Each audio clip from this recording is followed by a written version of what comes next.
Just 2 days after the wedding, my son-in-law showed up at my place with a notary. We just sold this house. You're moving to a retirement home. His smug smile promised a quick victory over the old man, but I calmly replied, "Great. Let's stop by the police station first. They're very interested in what I sent them about you." Those words changed everything. Don't forget to subscribe this channel. The doorbell rang at exactly 2:30 p.m. on Tuesday. I knew it would be Marcus, my daughter Sarah's husband of barely 3 years. He never came by unannounced, unless he wanted something from the old man. I opened the door to find him standing there with Patricia Chen, a notary I'd seen around town. Her leather briefcase and crisp blazer meant business. Marcus wore that particular smile I'd learned to recognize, the one that said he thought he was about to win something important. "Hey, Frank," he said, stepping inside without being invited. "We need to talk." I'd been dreading this conversation for months, ever since Sarah started dropping hints about Dad's house being too big for just one person and retirement communities being so nice these days. The hints turned into suggestions, then pressure, then outright campaigns featuring brochures for Sunset Manor. Marcus gestured for Patricia to set up at my dining table. The same table where I'd eaten thousands of meals with my late wife, Ellen, where Sarah had done homework every night for 12 years, where we'd celebrated birthdays, holidays, and Sarah's engagement to this man who was now spreading papers across its surface like he owned the place. "Frank, we've talked about this," Marcus began, his tone patient but firm, like he was explaining something simple to a child. "The housing market is hot right now. Your place is worth almost $400,000. You could have a nice nest egg for your golden years. I'd built this house with my own hands 42 years ago. Every board, every pipe, every wire had been placed with love for Ellen and hope for our future family. The mortgage had been paid off for 15 years. But none of that seemed to matter to Marcus, who saw only dollar signs and square footage. "Sarah thinks it's time," he continued, sliding a sheaf of papers toward me. "She worries about you rattling around in this big place alone. What if you fall? What if something happens?" The irony wasn't lost on me. Sarah hadn't visited in 3 months. Her worried phone calls came maybe once a week, usually when she wanted something. But Marcus was here, ready to solve my problem with his signature charm and a notary as backup. Patricia cleared her throat politely. "Mr. Thompson, these documents transfer ownership of your property to your daughter and son-in-law. The sale to Meridian Development is already arranged. You'll receive the full proceeds after closing costs, which should be substantial." I scanned the papers. Transfer deed, sales contract, even a typed list of recommended retirement communities with monthly rates highlighted in yellow. They'd thought of everything. Marcus leaned back in my chair, confidence radiating from every pore. "Look, Frank, I know change is hard, but Sarah and we've got our eye on this investment property downtown. With your house sold, we can make it happen. Think of it as helping your daughter's future. There it was, the real reason. Not concern for my welfare, not worry about my safety. Investment property. Their future. My life's work reduced to seed money for their next venture." I set the papers down slowly, my hands steadier than I felt inside. For 47 years, I'd been the family's rock, the provider, the one who fixed problems and asked for nothing in return. When Sarah needed college tuition, I refinanced the house. When she wanted a lavish wedding, I emptied my savings. When she and Marcus hit a rough patch financially last year, I quietly paid their mortgage for 4 months. I'd always been the one to absorb the impact, to smooth the path, to make sacrifices so others could thrive. Even now, looking at this elaborate betrayal disguised as concern, my first instinct was to minimize conflict, to be reasonable, to find a way to say no without causing a family crisis. But something about Marcus's smug expression, the way he'd walked into my home like he already owned it, the casual dismissal of 42 years of memories and hard work, made me pause. "You know what, Marcus?" I said finally, my voice calm despite the anger building in my chest. "This is quite a proposal. Very thorough." He brightened, misreading my tone completely. "I knew you'd see reason, Frank. Patricia, should we get started with the signatures?" I picked up the deed transfer document and studied it more carefully. My name appeared in several places, along with Sarah's. But there was something else that caught my eye. Something Marcus had probably hoped I'd miss in my presumed eagerness to cooperate. "Just one question," I said, looking directly at my son-in-law. "Does Sarah know you've already signed a purchase agreement with Meridian Development? Because according to this, the sale closes in 30 days whether I agree today or not." His smile faltered for just a moment, just long enough for me to know I'd hit something important. "Well," he said, recovering quickly, "we wanted to make sure everything moved smoothly once you decided. Time is money in real estate, Frank." I nodded thoughtfully, then stood up from the table. "You're absolutely right about that, Marcus. Time is money. And speaking of time, I need to make a quick phone call before we proceed." Patricia glanced at her watch. "Of course, Mr. Thompson. Take your time." I walked to the kitchen and picked up the phone, making sure my voice carried back to the dining room. "Detective Morrison? This is Frank Thompson on Maple Street." "Yes, I'm fine. Listen, I need to report something. That fraud case we discussed last month, I've got some new evidence you're going to want to see." The silence from the dining room was immediate and absolute. I continued, my voice perfectly calm and clear. "Those forged documents I mentioned? The perpetrators just walked into my house with a notary. They're sitting at my table right now." When I returned to the dining room, Marcus's confident smile had evaporated completely. Patricia was carefully placing papers back into her briefcase, her professional demeanor now tinged with concern. "Actually, Frank," Marcus said, standing quickly, "maybe we should postpone this discussion. Give you more time to think things over." I sat back down and folded my hands on the table. "Oh, but Marcus, I've had plenty of time to think. In fact, I've been thinking for months. Ever since you convinced Sarah to suggest I move to Sunset Manor. Ever since you started showing up here measuring rooms and taking photos.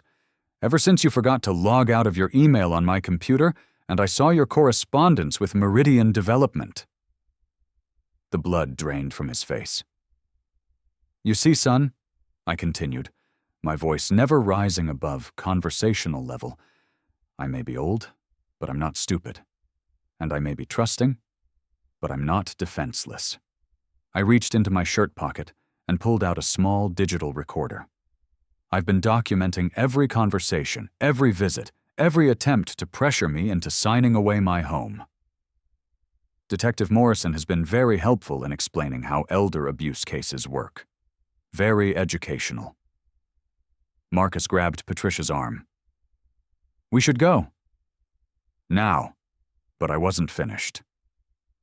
"The interesting thing is, Marcus, that purchase agreement you signed? The one that commits to selling my house without my consent? That's called fraud. And conspiracy. And when you factor in the financial coercion, well, Detective Morrison says the district attorney is very interested in cases like this." Patricia was already at the door, her professional composure completely gone. Marcus stumbled after her, his earlier confidence replaced by something that looked remarkably like panic. "Frank, you don't understand," he started, but I held up my hand. "I understand perfectly. You thought you could steamroll the old man, take his home, cash out his life's work, and leave him in some warehouse for seniors while you played real estate mogul with the proceeds." I stood up slowly, my 73-year-old frame feeling stronger than it had in months. But here's what you didn't understand, Marcus. This house isn't just property. It's not just an asset in your portfolio. It's my life. It's Ellen's memory.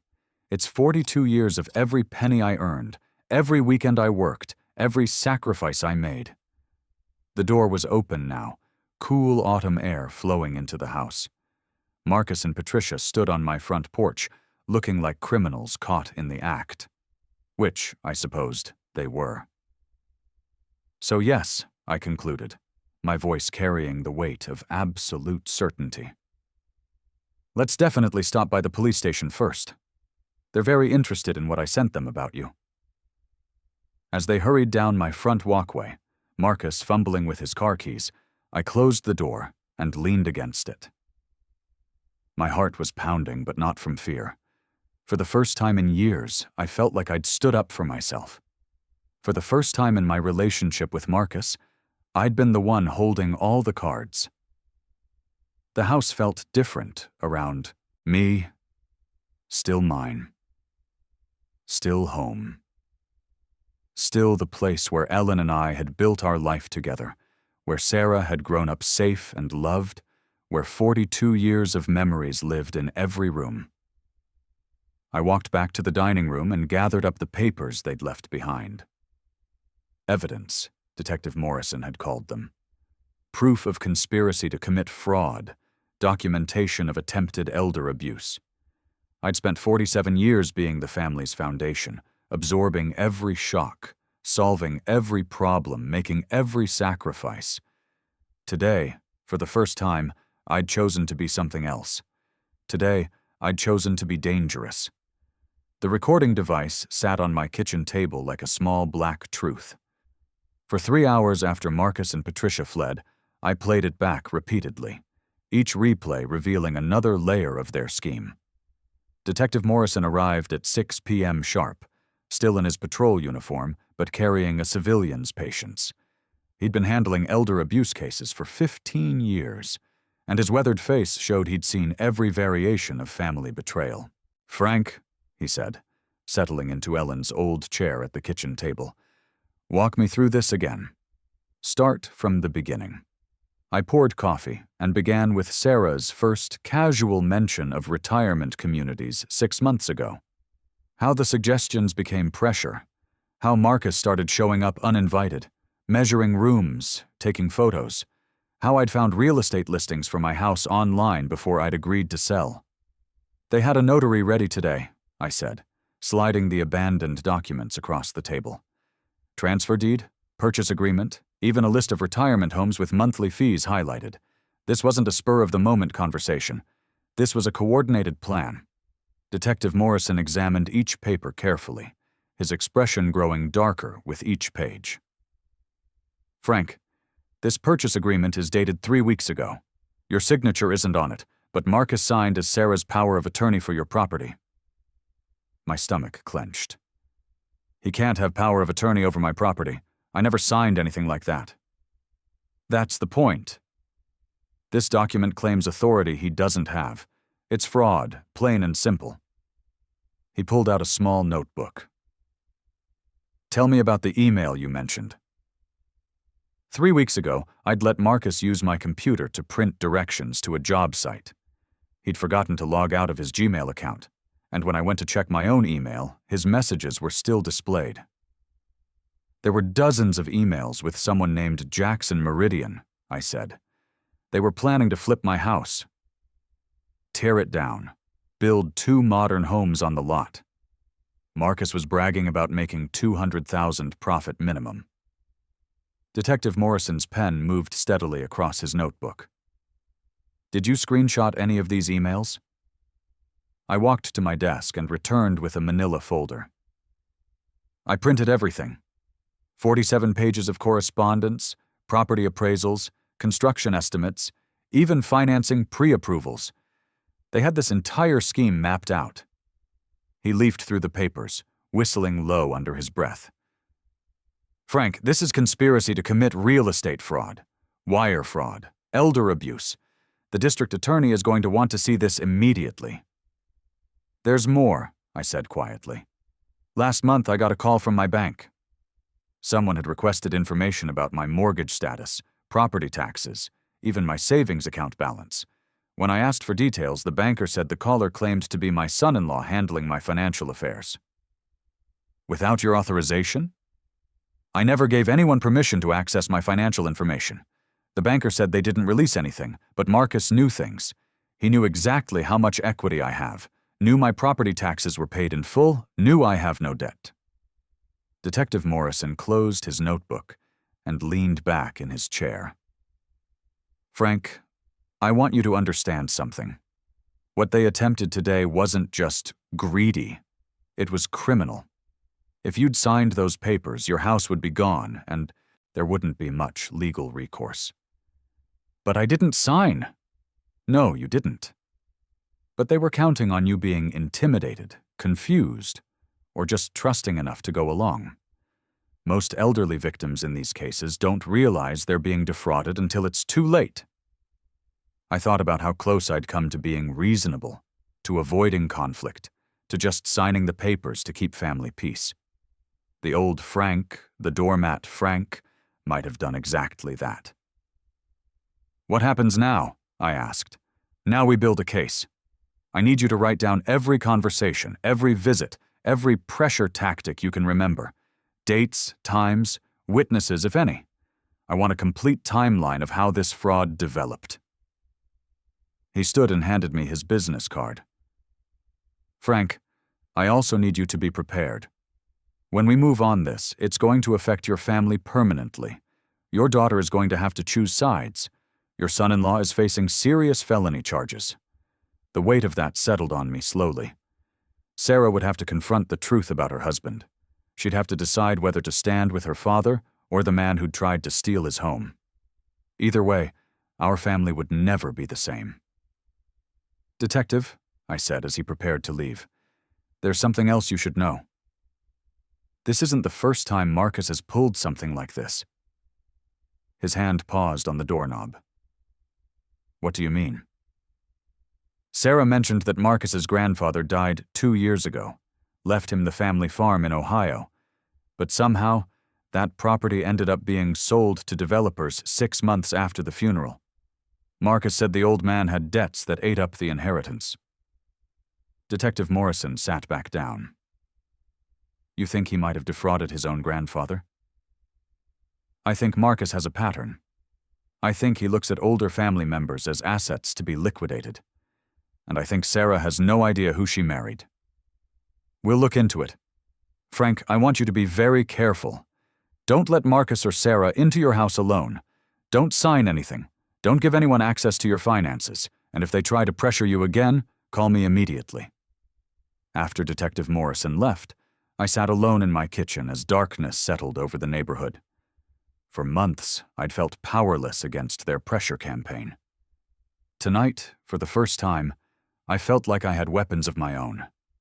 I spent the next 3 hours writing everything down, every conversation, every manipulation, every lie. By midnight, I had 12 pages of documentation spanning 6 months of psychological warfare disguised as family concern. At 12:47 a.m., my phone rang. Sarah's number. Dad? Her voice was strained, unfamiliar. Marcus told me you called the police.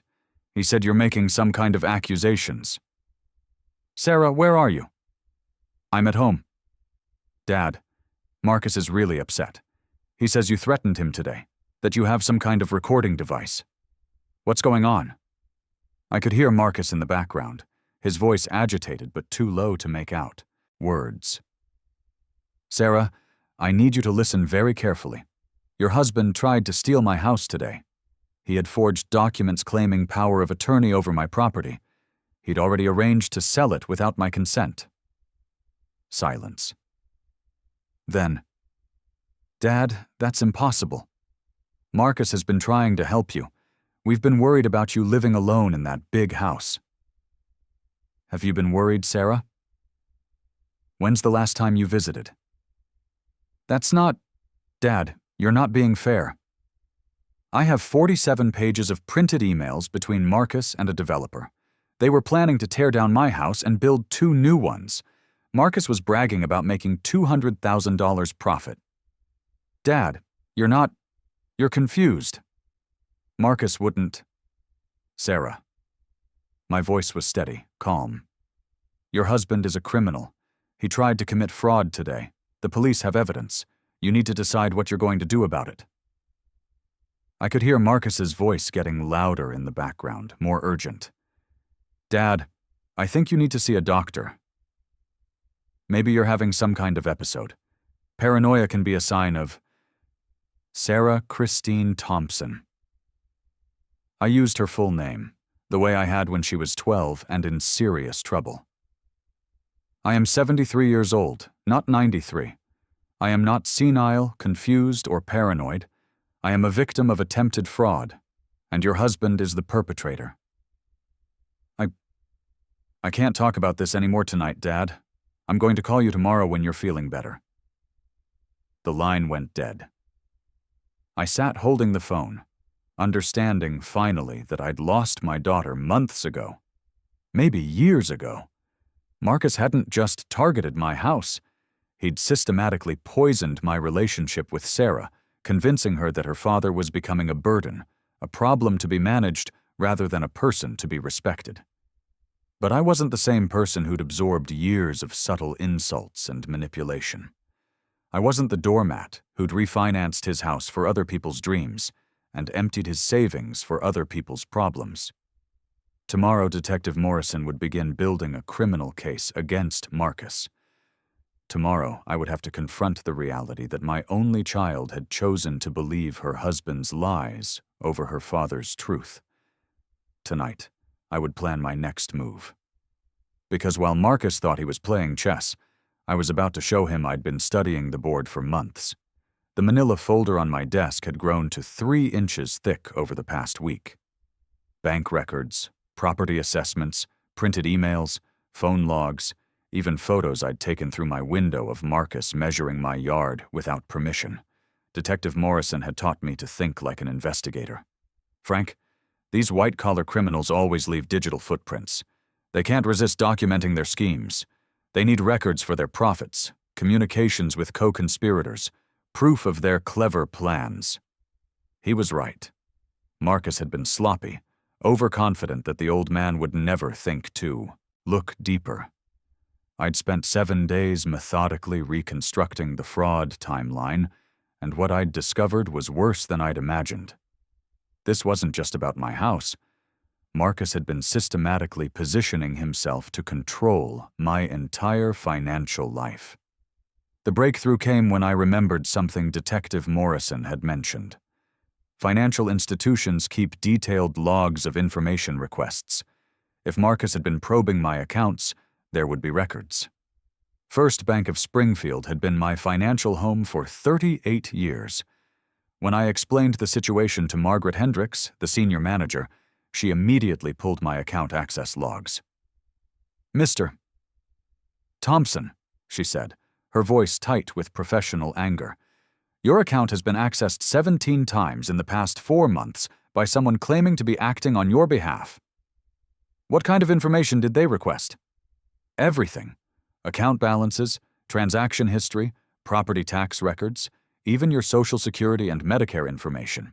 We didn't release anything without proper authorization, but the requests themselves are concerning. She handed me a printed report. 17 separate attempts to access my financial data, all traced back to phone calls from Marcus's number. There's something else, Margaret continued.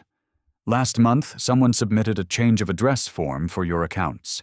If we'd processed it, all your statements and bank communications would have been redirected to your daughter's address. The systematic nature of it was breathtaking. Marcus hadn't just planned to steal my house. He'd been working to gain complete control over my financial identity. Margaret, I need copies of everything. Every access attempt, every request, every form submitted in my name without my authorization. I'll have the documentation ready this afternoon, Mr. Thompson. And Frank? I'm required to report suspected elder financial abuse to state authorities. Your case will be referred to the Attorney General's office. From the bank, I drove to Springfield Title Company. If Marcus had been planning property fraud, he'd need inside knowledge of deed transfers, property histories, and legal requirements. Janet Pierce, the title officer, remembered Marcus immediately. Oh yes, the Thompson property inquiry. Your son-in-law was very thorough. He wanted to understand every aspect of property ownership, transfer procedures, even probate processes. Probate processes? He asked specifically about what happens to property when elderly owners die, how quickly assets can be transferred, whether life estates could complicate inheritance, that sort of thing. I felt cold. Janet, what exactly did he want to know about life estates? Whether you could retain living rights while transferring ownership to heirs before death. It's a common estate planning tool, but he seemed particularly interested in whether such arrangements could be modified after the fact. Marcus had been researching ways to get my house both while I was alive and after I died. He'd been planning for every contingency, every possible legal pathway to separate me from my property. I need documentation of every inquiry he made, I told Janet. This is part of a criminal investigation. Of course, Mr. Thompson. I'll prepare a complete report. That evening, I spread the evidence across my dining room table. Bank access attempts, title company inquiries, emails with developers, property appraisals ordered without my knowledge, change of address forms, even medical records requests from my doctor's office, submitted by someone claiming to be my healthcare proxy. The pattern was clear. Marcus had been building a comprehensive profile of my finances, health, and legal vulnerabilities. He'd been methodically undermining my independence while positioning himself as my inevitable caretaker. My phone rang at 8 p.m., Sarah's number again. Dad, we need to talk. I'm listening. Marcus says you've been harassing his business, associates, calling banks, making accusations. Dad, you're going to get yourself in legal trouble. Sarah, have you seen the evidence Detective Morrison is collecting? Dad, I don't want to hear about police or detectives. I want to hear about why you're trying to destroy my marriage. The accusation hit like a slap. Destroy your marriage? Marcus is talking about leaving, Dad.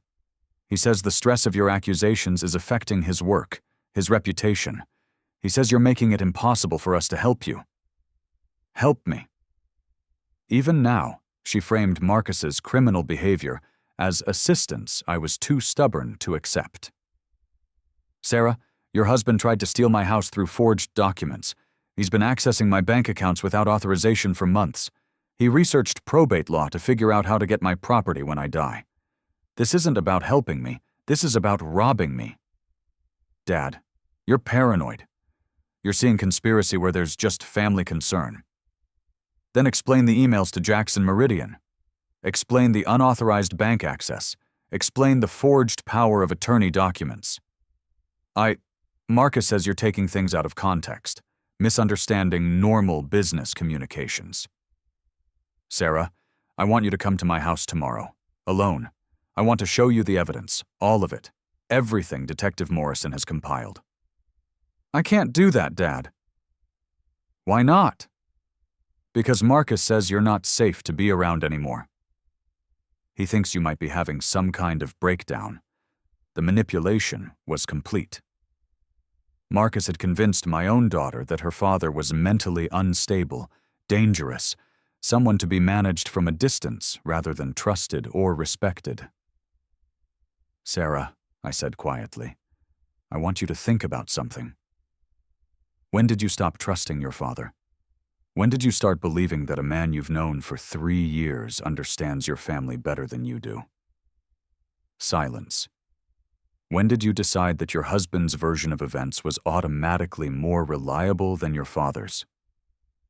Dad. I raised you to think critically, Sarah, to question claims, to demand evidence, to not be fooled by people who want something from you. What happened to that woman? I have to go, Dad. Sarah, one last question. If Marcus is right, if I'm paranoid and confused? Then what are you afraid of? What harm could there be in looking at the evidence? The line went dead. I sat alone with my mountain of documentation, understanding that I'd lost my daughter completely. Marcus had systematically isolated me from Sarah while building his criminal case against my property. He'd convinced her that love meant protecting her husband from her father's false accusations. But I wasn't the same man who'd started this fight. 7 days of investigation had transformed me from a victim to a prosecutor. I had bank records, title inquiries, email trails, and testimony from multiple witnesses. I had documented proof of a conspiracy spanning months. Most importantly, I had Detective Morrison, who'd called that afternoon with news that the Attorney General's office was opening a formal elder abuse investigation. Marcus's attempts to defraud me had triggered state-level criminal charges. Tomorrow, Detective Morrison would execute search warrants for Marcus's computers, phone records, and financial documents. Tomorrow, the investigation would expand beyond my case to include Marcus's grandfather's suspicious property loss in Ohio. Tomorrow, Marcus would discover that the old man he'd tried to rob had been building a trap of his own. Tonight, I organized my evidence into prosecution-ready files and prepared for war. They came together at 7 a.m. on Thursday, before most of the neighborhood was awake.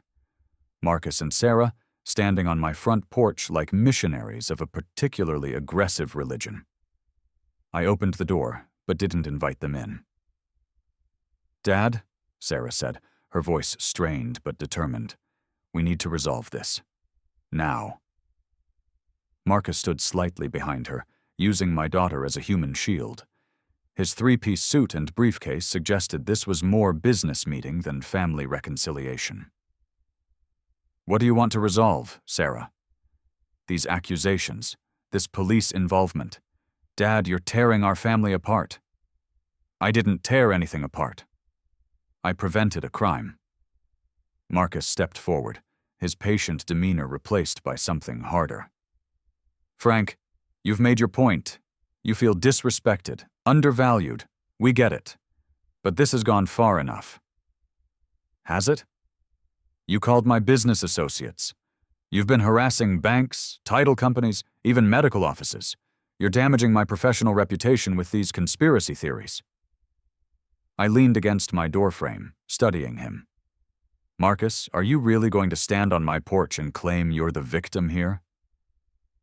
"I'm the victim of a vindictive old man who can't accept that his family is trying to help him transition to appropriate senior living."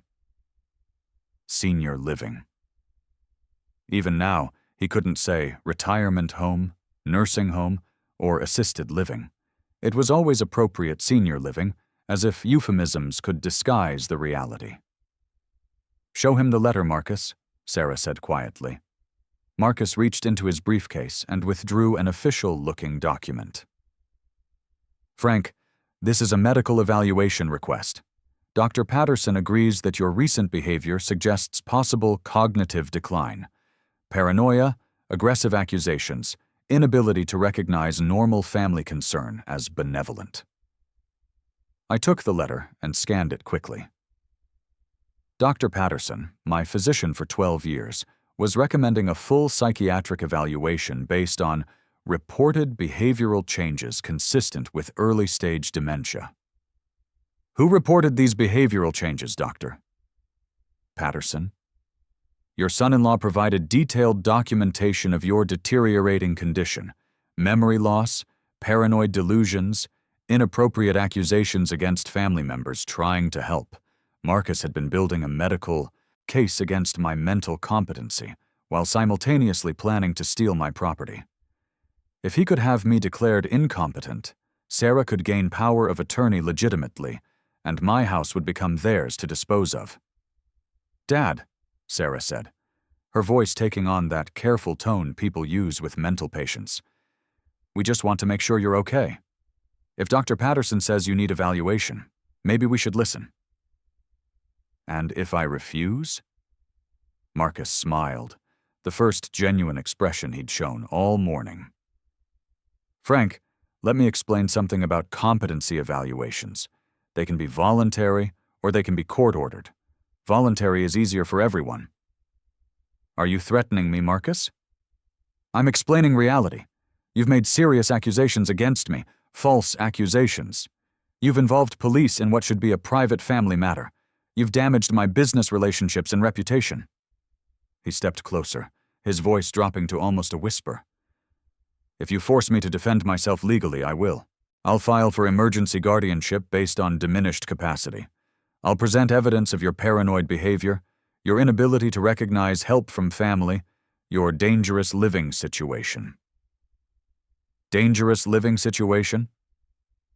73 years old, living alone in a house too big to maintain, making paranoid accusations against family members, refusing appropriate medical care. Frank, you're a textbook case for protective services. The trap was elegant. If I continued fighting the fraud charges, Marcus would have me declared incompetent. If I was incompetent, I couldn't make legal decisions about my property. Sarah would gain power of attorney, and my house would disappear into Marcus's investment portfolio anyway. What exactly are you proposing? Sarah brightened, thinking she'd detected surrender. Dad, we found a lovely place. Sunset Manor has an opening next month. You'd have your own apartment, meals provided, activities, medical staff on site. And my house? Marcus's smile widened. We'd handle the sale for you. Make sure you get fair market value, take care of all the paperwork and closing details. The proceeds would go into a trust account to fund your care. A trust account?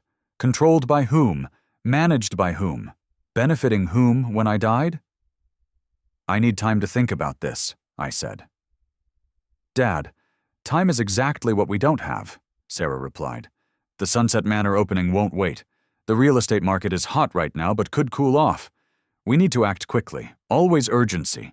Always time pressure. Always reasons why I couldn't take time to think, research, or consult independent advisors. Give me 1 week, I said. Marcus shook his head. Frank, I've already postponed business commitments to resolve this family crisis. My patience isn't unlimited. Your patience? I've been dealing with your accusations, your paranoia, your refusal to accept help for months. I've tried to be understanding, but you're affecting my marriage, my business, my reputation. That has to stop. His mask was slipping. The concerned son-in-law was giving way to the predator I'd glimpsed that first day with the notary. So what are my options, Marcus? Option 1. You voluntarily sign the competency evaluation request. You let Dr. Patterson determine your mental state. If you're competent, we proceed with the house sale and retirement planning. If you're not, we proceed anyway, but with proper legal guardianship. And option 2? There is no option 2, Frank. This is happening whether you cooperate or not. The only question is whether it happens the easy way or the hard way. Sarah reached for my hand. Dad, please. Don't make this harder than it has to be. We love you. We want what's best for you. I looked at my daughter, really looked at her. When had she become someone I didn't recognize?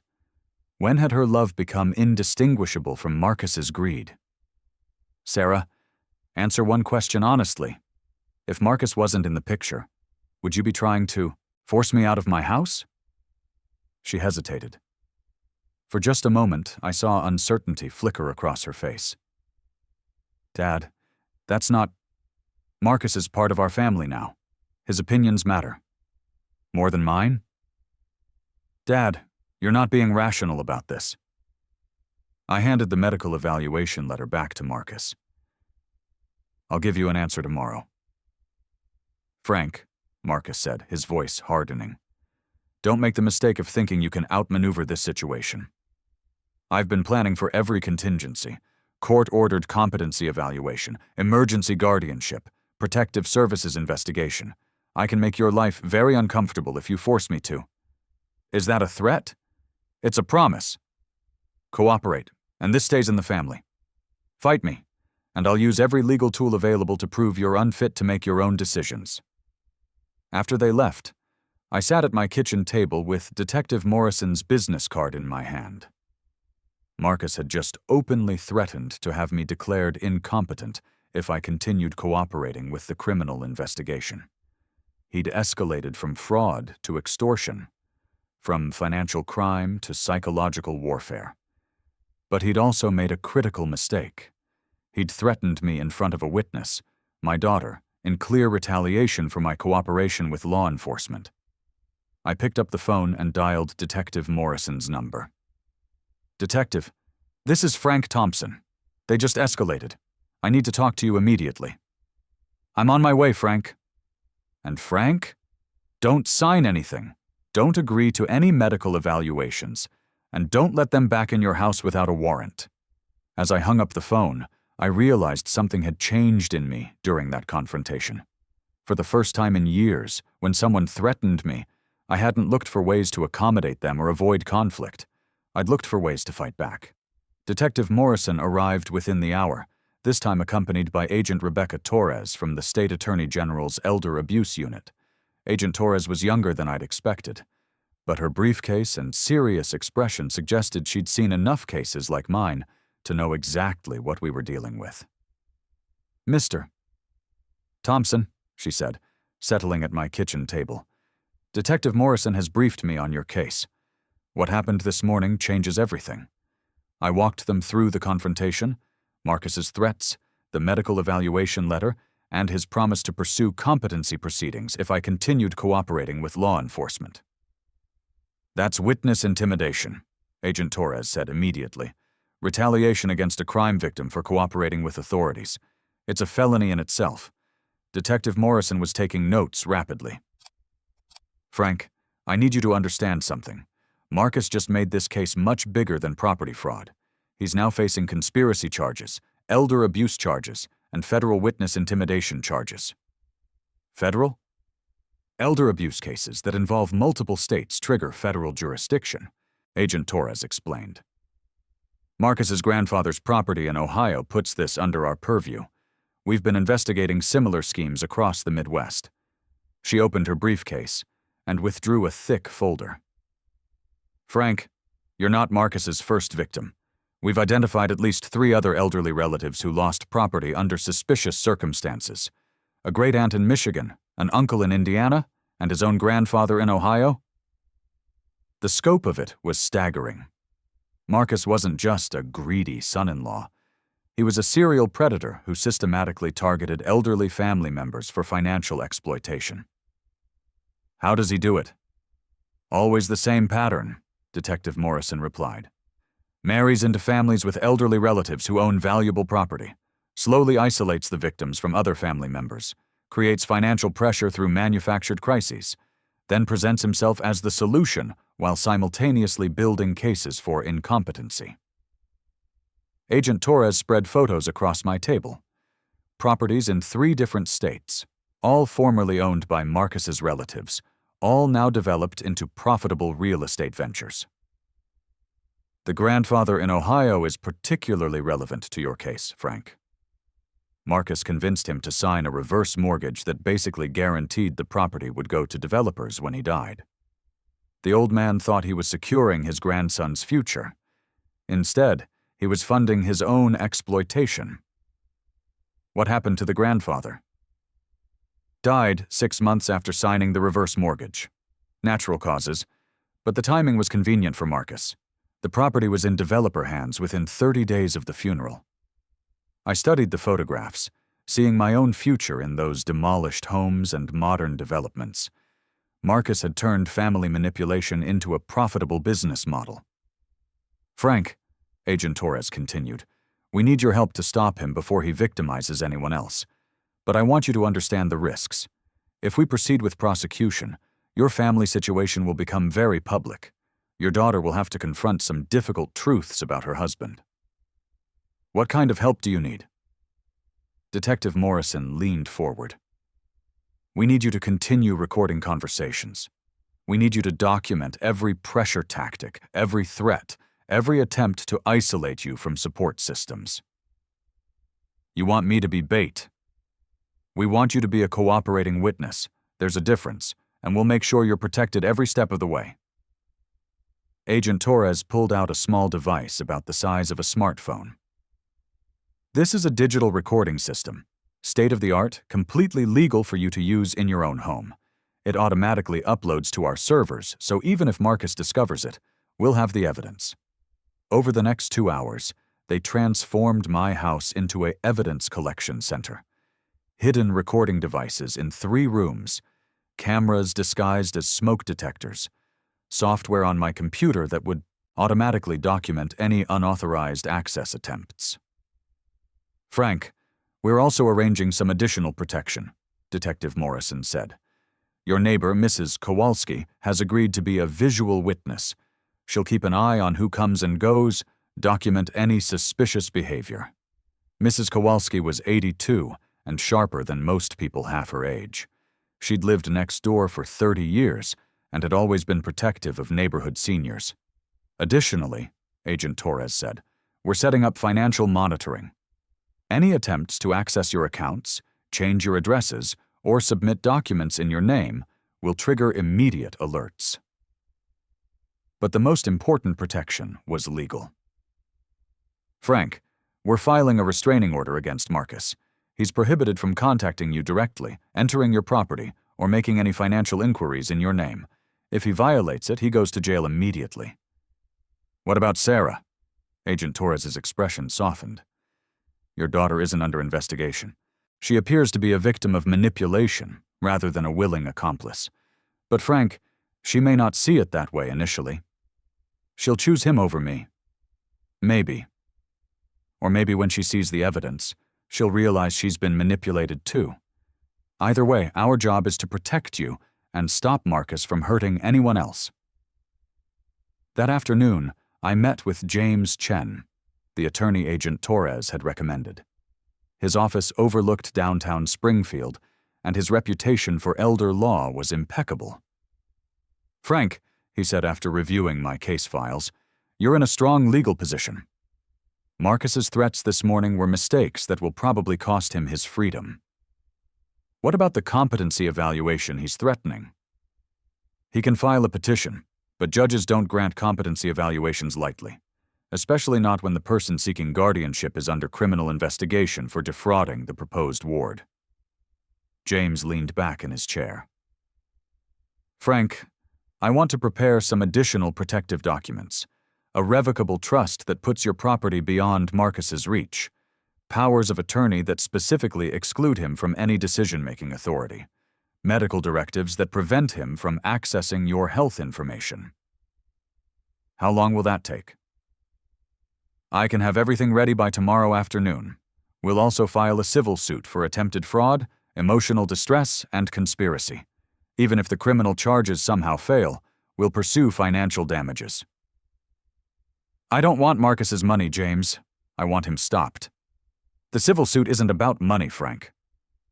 It's about creating another legal front that forces him to hire attorneys, spend resources, and defend multiple cases simultaneously.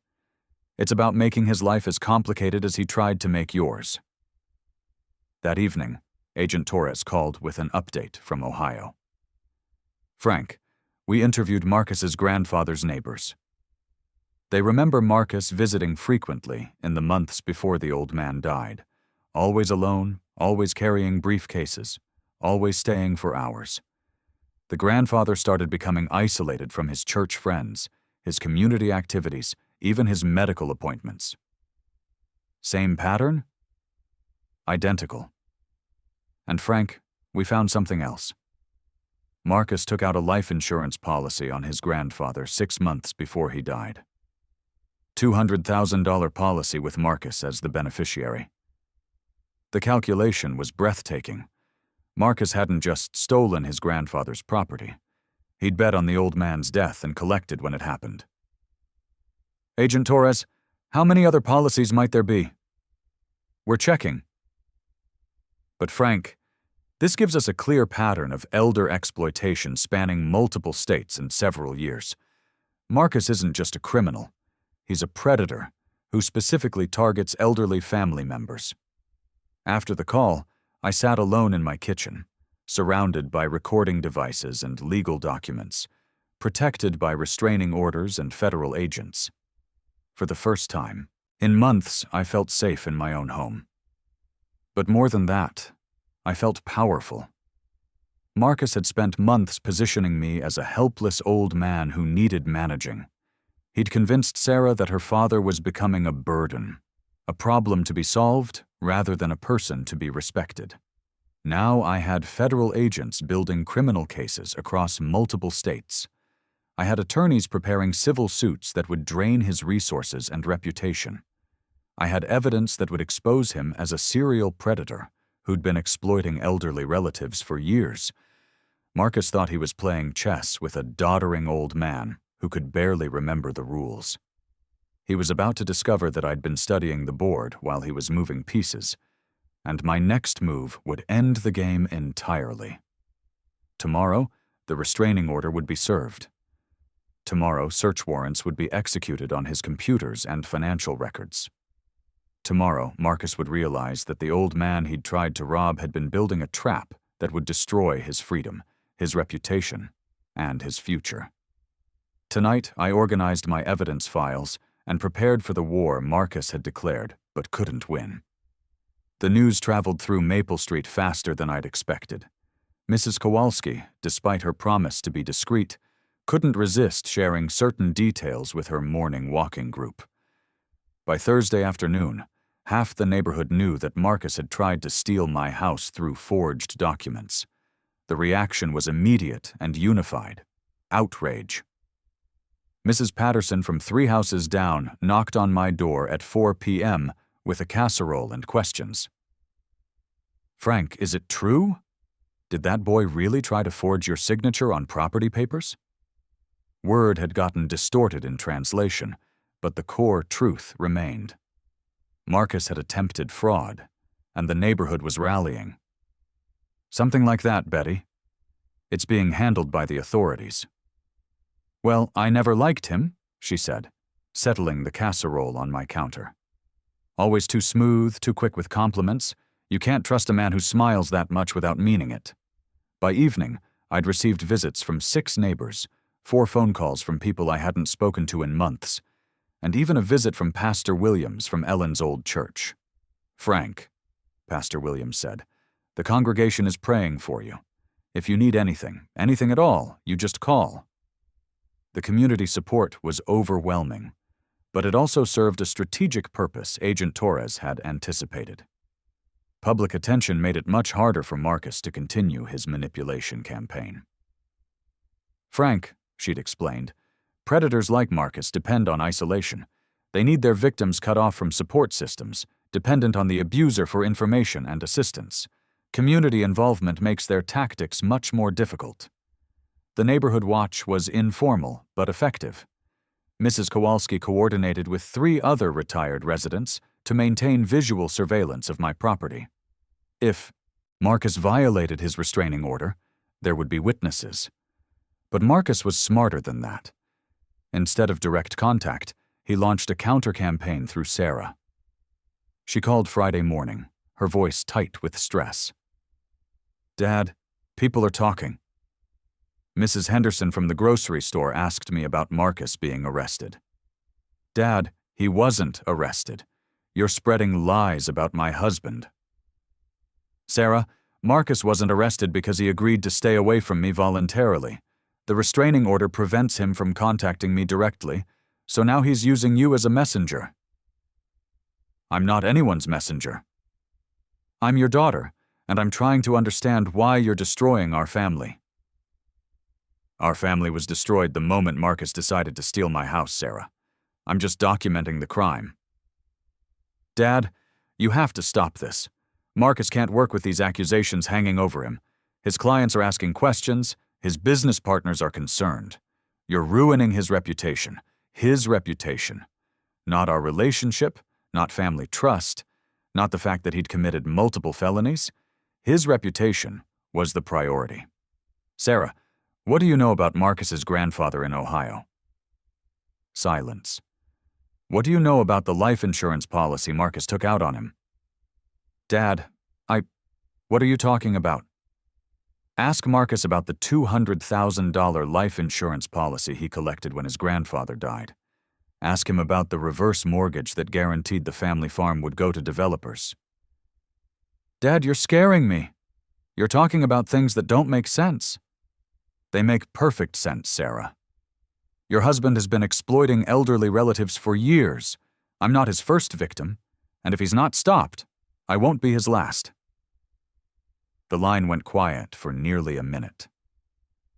Dad, Sarah said finally, her voice small and uncertain. Marcus says you're having paranoid episodes. That you're seeing patterns that aren't there, making connections that don't exist. Then why won't he let you look at the evidence, Sarah? Why won't he sit down with you and Detective Morrison and answer questions about the emails, the bank access attempts, the forged documents? Because you're not being rational, Dad. Because engaging with delusions only makes them stronger. Delusions. Marcus had trained her well. Every piece of evidence, every documented fact, every witness statement could be dismissed as the paranoid ramblings of an old man whose mind was failing. Sarah, I want you to do something for me. I want you to go to First Bank of Springfield and ask Margaret Hendricks about the 17 unauthorized attempts to access my account information. I want you to ask her about the change of address form someone submitted to redirect my statements to your house. Dad, if I'm delusional, the bank records won't exist. If I'm paranoid, there won't be any documentation. But if I'm telling the truth, Margaret Hendricks will show you 17 separate attempts by Marcus to access my financial information without my permission. Another long silence. I can't do that, Dad. Why not? Because Marcus says engaging with your accusations only encourages them. He says the best thing for everyone is to focus on getting you proper medical care. Medical care. The competency evaluation threat, now framed as family concern rather than criminal retaliation. Sarah, answer one question honestly. Before Marcus, did you ever doubt your father's mental competency? Before Marcus, you weren't making paranoid accusations against family members. The logic was circular and perfect. Any criticism of Marcus became evidence of my mental decline. Any documentation of his crimes became proof of my paranoia. Any attempt to protect myself became justification for taking my independence away. Dad, Sarah continued, Marcus has arranged for Dr. Patterson to do a house call next week. Just to check on your general health, make sure you're taking care of yourself. I didn't authorize any house call. Dad, you don't have to authorize wellness checks. People who love you can request them when they're concerned about your health. Dr. Patterson, who'd written the competency evaluation letter based on Marcus's lies.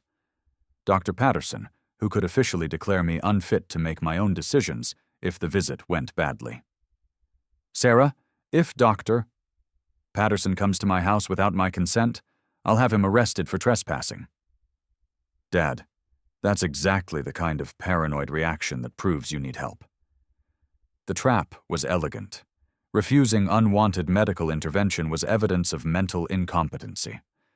Protecting myself from Marcus's schemes was proof of paranoid delusions. Fighting for my independence demonstrated that I was unfit for independence. After Sarah hung up, I called Agent Torres immediately. Agent Torres, they're escalating. Dr. Patterson is planning an unauthorized house call to evaluate my competency. Frank, that's not legal without a court order. If Dr. Patterson shows up uninvited, don't let him in. What if they claim it's a wellness check?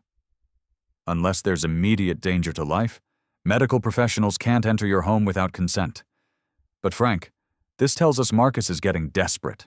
The restraining order is working, so he's trying to run around it through medical manipulation. What's our next move? Tomorrow morning, we execute search warrants on Marcus's computers and financial records. We're also interviewing Sarah separately to determine how much she knows about his schemes. She doesn't know anything. She's been manipulated as much as I have. Maybe. But Frank, She's also been the conduit for his threats and pressure tactics. At minimum, she's been used to circumvent the restraining order. At maximum, she's been a willing participant in witness intimidation. The possibility that Sarah might face charges herself hadn't occurred to me. But she'd been delivering Marcus's threats, pressuring me to submit to competency evaluation, and helping him violate the restraining order through indirect contact. Agent Torres, I don't want my daughter prosecuted. Frank, that may not be your choice. If Sarah has been knowingly participating in intimidating a federal witness, she could face charges regardless of your preferences. That evening, Pastor Williams called with news from the broader community. Frank, I've been asking around about Marcus. Talking to ministers from other churches, checking with some of the business associations downtown. What did you find? Red flags, Frank. Multiple red flags. 2 different churches remember Marcus asking detailed questions about elderly members with valuable property. A real estate association had complaints about his aggressive tactics with senior clients. Complaints? Pressure tactics, Frank. Pushing elderly sellers to accept below-market offers, arrange quick closings, sign documents without independent legal review. Marcus has a reputation for targeting vulnerable seniors. The pattern was bigger than I'd realized. Marcus didn't just exploit family members, he built a business around preying on elderly property owners throughout the region. Pastor Williams, would those churches and business associations be willing to talk to federal investigators? Frank, they're already talking. Word is spreading that Marcus is under investigation for elder abuse. People are coming forward with their own stories, their own concerns. Marcus had spent months positioning me as an isolated old man with no support system, no allies, no resources to resist his schemes. Instead, he'd awakened a community that was now actively hunting him. Tomorrow, federal agents would tear apart his digital life and financial records. Tomorrow, witnesses from across the region would provide testimony about his predatory business practices. Tomorrow, Marcus would discover that targeting the wrong old man had exposed him to an entire network of people dedicated to protecting seniors from exactly his kind of exploitation. Tonight, I slept peacefully for the first time in months, knowing that I was no longer fighting alone. The Springfield County Courthouse felt different on Friday morning. Not intimidating, as I'd expected, but almost familiar. Detective Morrison had walked me through the process twice. Agent Torres had explained every procedure, and James Chen had prepared me for every possible question. Marcus sat at the defendant's table with 2 expensive attorneys, his confidence from months ago replaced by something that looked remarkably like panic. The search warrants executed on Wednesday had yielded more evidence than even Agent Torres had expected.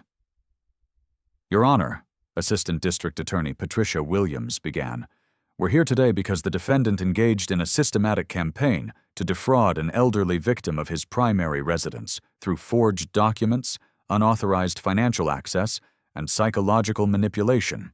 Judge Harrison was 78 himself, with 40 years of experience and no patience for criminals who targeted seniors. His reputation for harsh sentences in elder abuse cases was well known throughout the region. Mr. Thompson, the judge said, addressing me directly, please tell the court about the events of last Tuesday afternoon. I stood, my voice steady and clear. Your Honor, the defendant arrived at my home with a notary and forged documents claiming power of attorney over my property. He had already arranged to sell my house to developers without my knowledge or consent. And how did you respond, Mr. Thompson? I informed him that I had evidence of his fraudulent activities and suggested we visit the police station to discuss them. Judge Harrison's eyebrows rose slightly. You had evidence? Yes, Your Honor. For months, I had been documenting the defendant's attempts to access my financial accounts, his communications with developers about my property, and his systematic efforts to manipulate family members into supporting his scheme. Marcus's lead attorney, Thomas Bradley, stood immediately. Objection, Your Honor. Mr. Thompson's allegations are based on misunderstandings and misinterpretations of normal business communications. Overruled. Continue, Mr. Thompson. Your Honor, the defendant accessed my bank accounts 17 times without authorization. He submitted change of address forms to redirect my financial statements.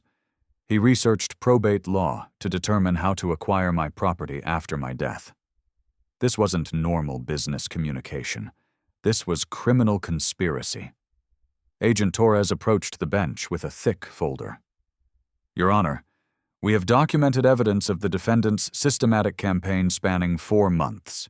Bank access logs, email communications with developers, forged power of attorney documents, and testimony from multiple witnesses. What's the scope of this investigation, Agent Torres? Your Honor, this case is part of a broader federal investigation into elder abuse spanning multiple states. We have evidence that the defendant has defrauded at least 3 other elderly relatives using identical methods.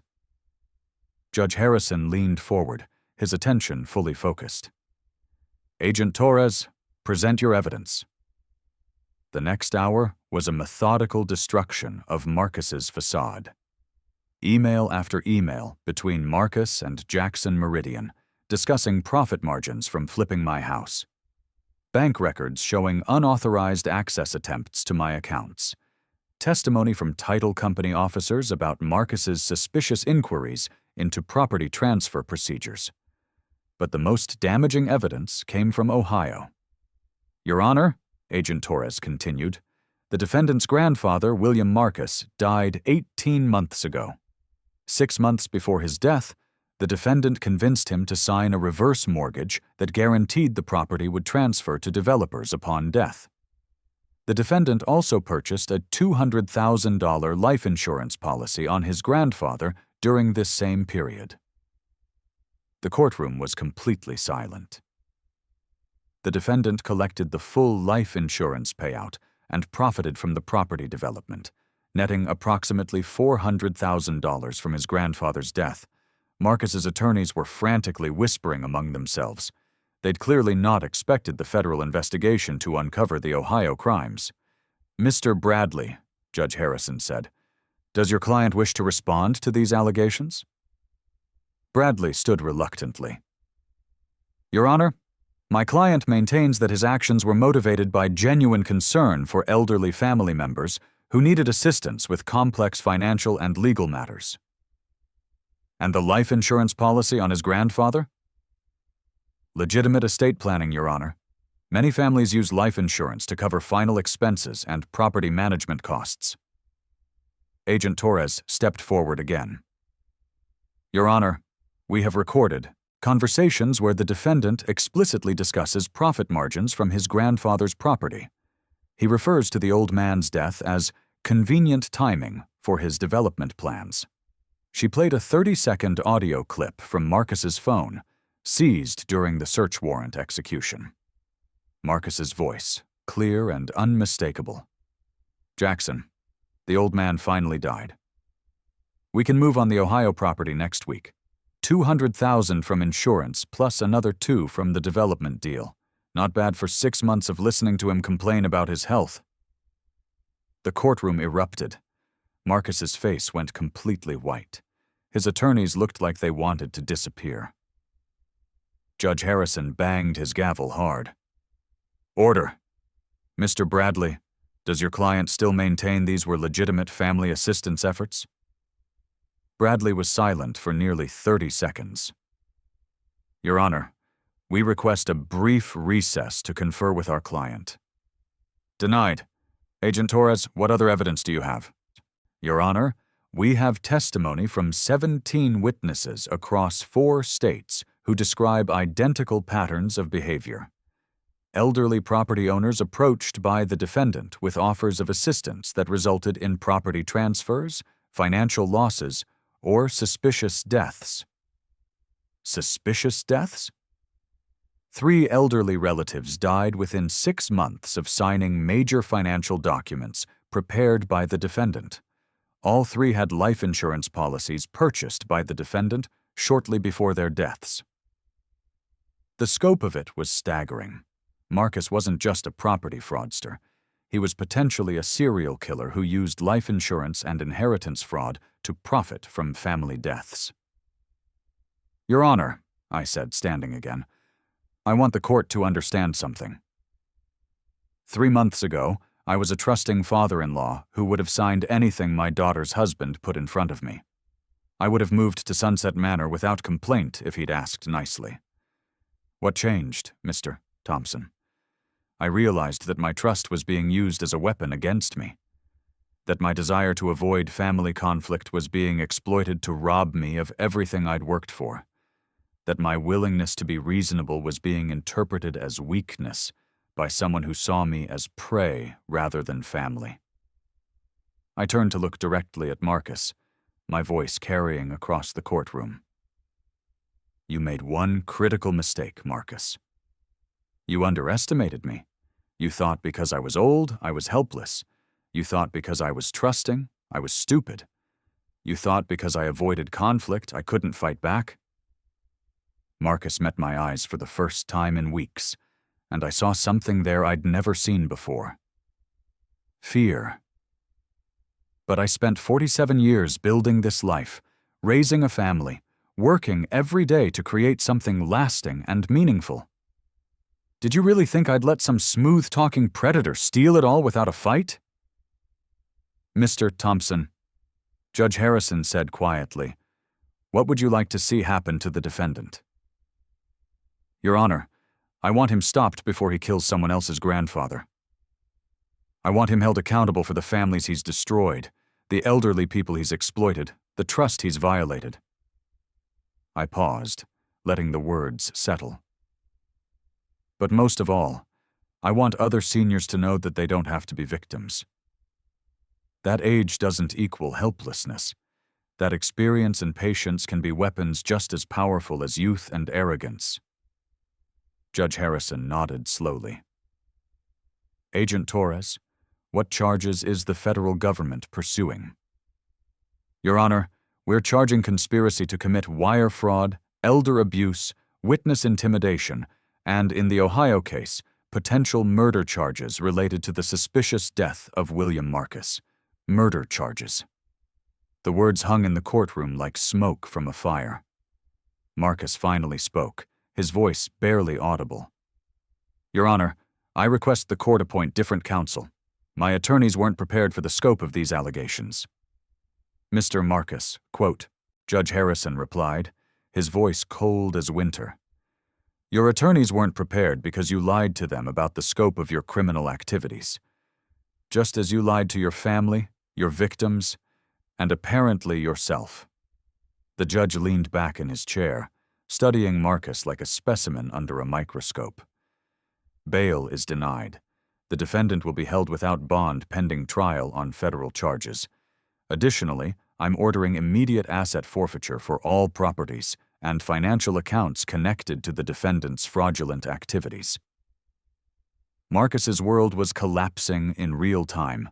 No bail meant jail until trial, which could be months away.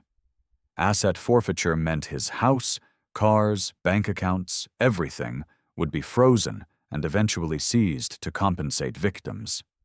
"Furthermore," Judge Harrison continued, "I'm issuing a permanent restraining order prohibiting the defendant from any contact with Mr. Thompson or any other potential victims identified in the federal investigation." As the bailiff approached Marcus with handcuffs, he finally looked at me again. This time, the fear in his eyes was mixed with something else. Recognition. Recognition that he'd been outplayed by someone he'd dismissed as an easy target. "Your Honor," I said, standing one final time, "I have something for the court record."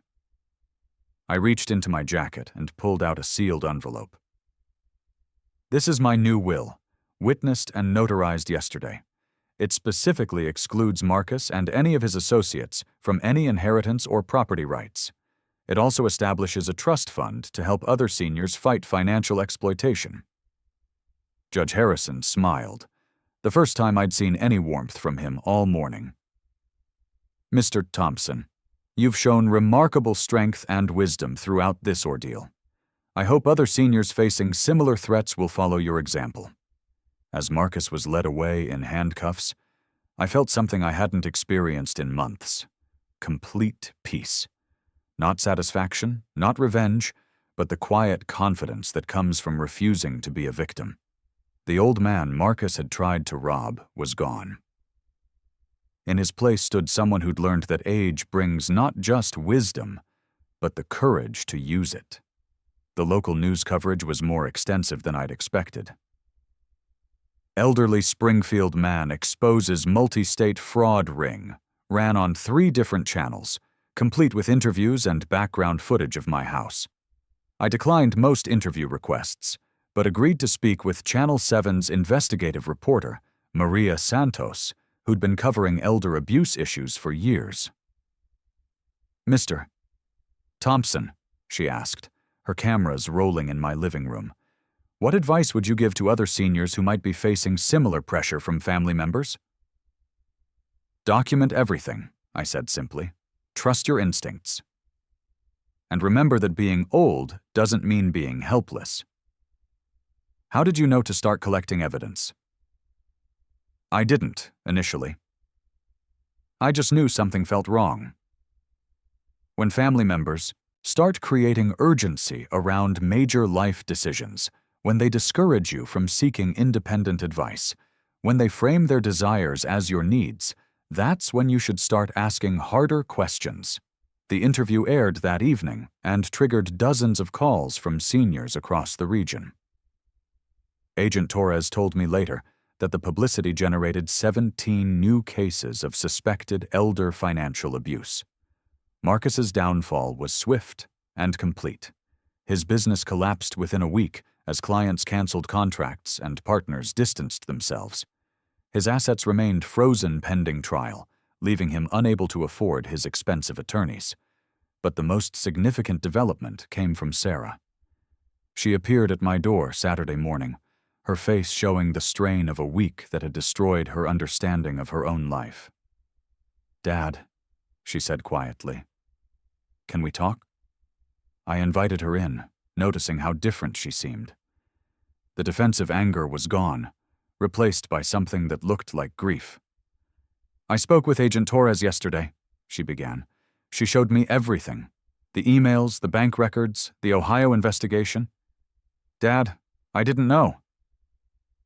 "I know you didn't, Sarah. But I should have known.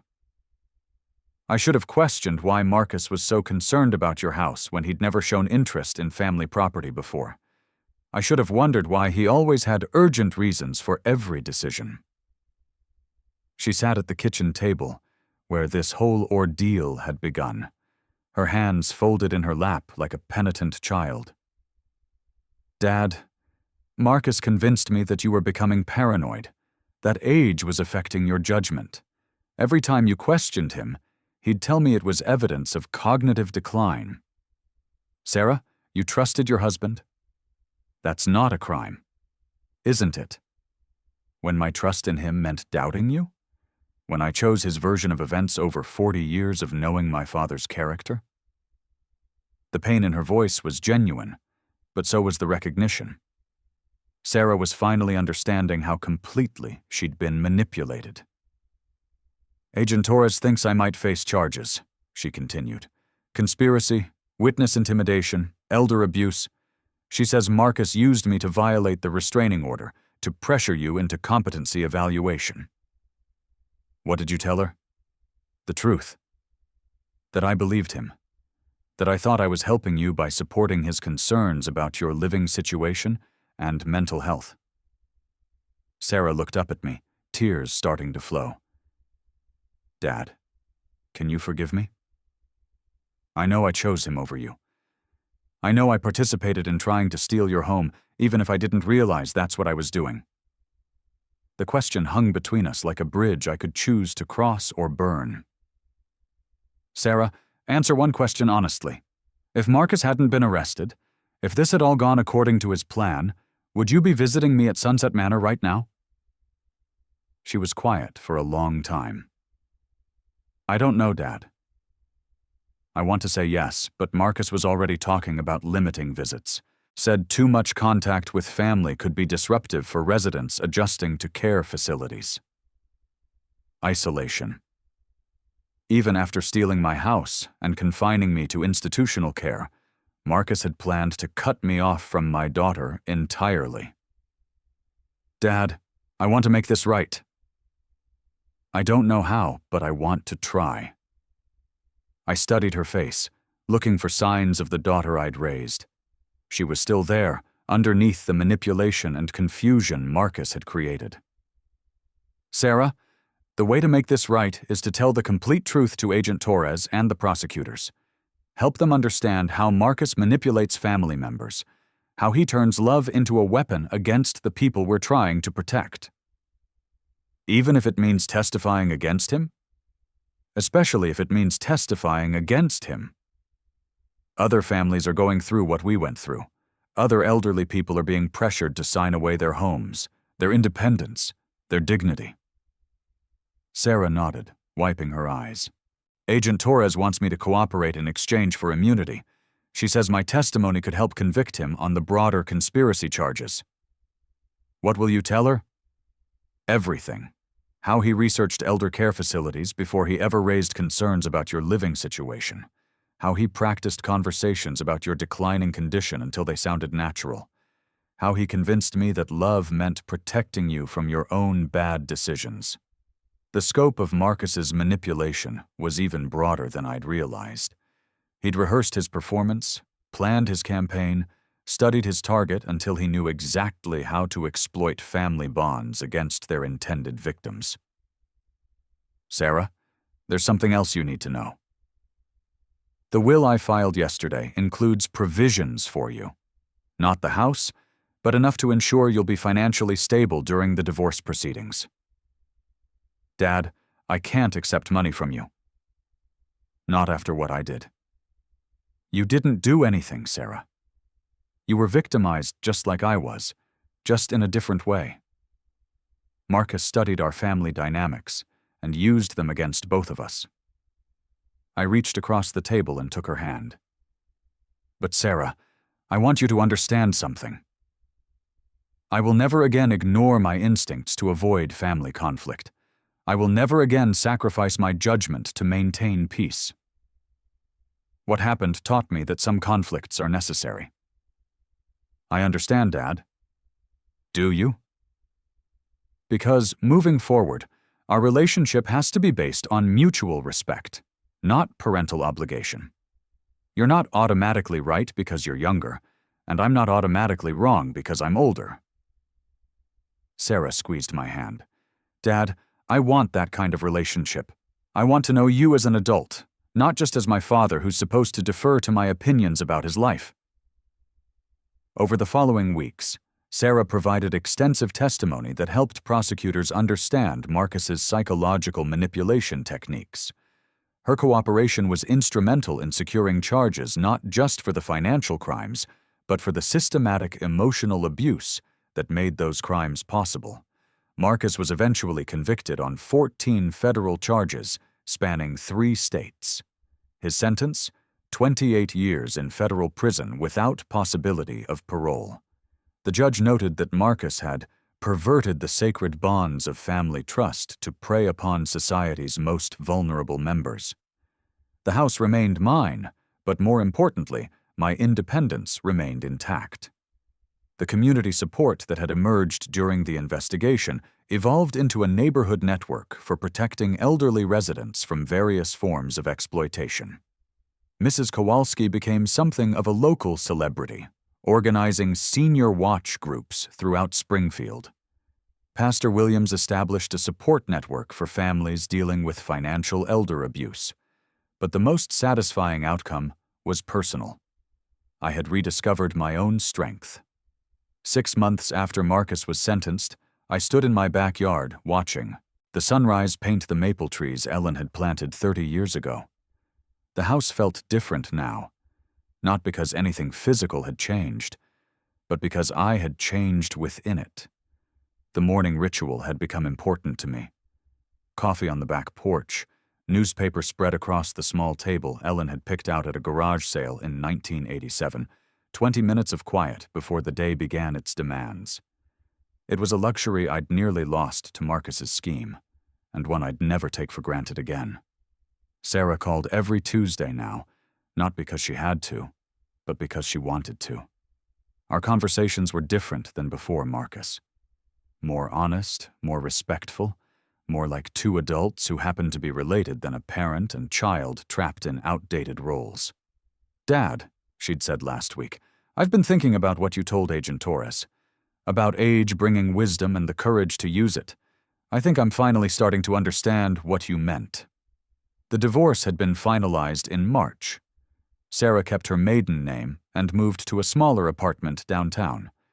She was rebuilding her life piece by piece, learning to trust her own judgment after years of letting Marcus make decisions for her. The trust fund I'd established was growing beyond my expectations. Donations arrived regularly from families who'd heard about the case, from seniors who'd survived their own exploitation attempts, from community organizations dedicated to elder protection. What had started as my personal legal defense fund had evolved into something larger. Agent Torres visited quarterly to update me on related cases. Marcus's conviction had opened doors to investigations across multiple states, leading to 17 additional arrests and the recovery of millions in stolen assets. "Frank," she'd said during her last visit, "you should know that your case has become a training example for federal prosecutors, not just because of the evidence you collected, but because of how you transformed from victim to advocate." The transformation hadn't been planned or deliberate. It had emerged from necessity, from the simple recognition that I could choose to fight back rather than absorb the impact.